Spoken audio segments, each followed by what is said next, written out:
The Philippines has the world's highest risk of natural disasters, according to the 2023 World Risk Index. As the country marks Climate Change Consciousness Week, CNA's Buena Bernal looks at the challenges that school communities face and their efforts to adapt to and fight climate change in the final installment of a three-part series. We're here in one of the primary schools in Pampanga province, northwest of capital Manila. Now, for students to get from this building where we are to the other adjacent building, they would need to cross this wooden makeshift footbridge. Now, the building we came from caters to students from grades 3 to 6, while the building on the other side caters to students from kinder to grade 2.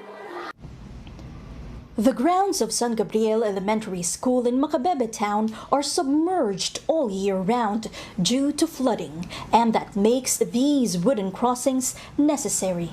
Teachers and parents here assemble on the few elevated areas. They say the round-the-clock flooding started after the eruption of Mount Pinatubo more than 30 years ago, which turned rice farms and private lots into swamps. Yung relocation po ay magandang ideya po yan. Pero saan po kami pupunta kung may relocate kami? Actually po, ang Macabebe ay iilan na lang po yung nakalagang. Saan po kaya kami ilalagay? Kasi halos po yung Macabebe, binabaha. A cursory check of the town shows buildable space is indeed hard to come by. Officials say schools are essential to climate adaptation. The Education Department, after all, is the Philippines' biggest government agency, accounting for more than half the bureaucracy. We're here in Marikina City's Environmental Management Office, where one of the rooms is turned into a learning facility for visiting students trained in climate change mitigation.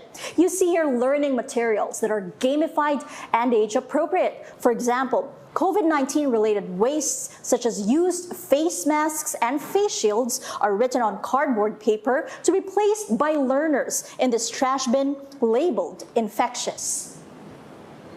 There are also puzzles where kids guess actions related to fighting climate change so they learn to reduce their carbon footprint. Schools in this flood-prone riverside city are designed to be climate-friendly. Food waste is turned into compost, and plastic food packaging from the children's snacks collected by the city is shredded and then turned into school chairs in a processing factory. And to ensure they are climate resilient, schools have a rainwater harvesting system that can store up to 6,000 liters of untreated water in case supply is disrupted during natural disasters. But the needs go beyond facilities, according to the Education Department's Disaster Risk Reduction and Management Service. We want, for instance, campuses or areas wherein we could build classrooms which are with limited or if no hazards. But question is, where are the buildable space? Majority of our schools are donated or usufruct. In the absence of buildable space, much as you want to build more classrooms, you just have to innovate it. In Macabebe, for instance, San Gabriel Elementary School needs its flimsy wooden footbridge cemented for the safety of the learners. Like this one that connects the school's gate to its first building.